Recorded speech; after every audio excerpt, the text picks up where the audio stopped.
how to fix macro or 0.5 zoom not working on iPhone. So if you want to fix your macro or 0.5 zoom not working on your iPhone, then what you need to do is first, you just need simply go and restart your device.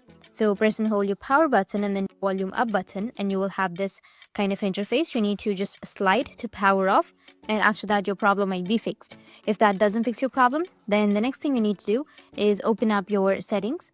Under settings, you will have this kind of interface. Just scroll down and then go with camera. And under camera, you will have macro control. You need to just go and turn on the macro control.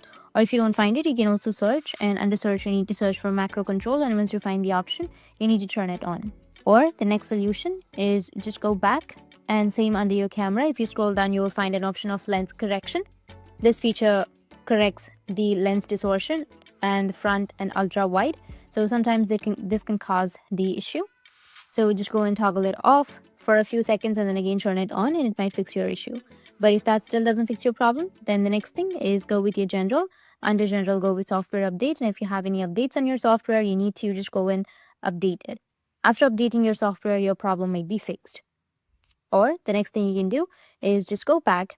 Under your general, you need to scroll all the way down and then go with transfer or reset iPhone.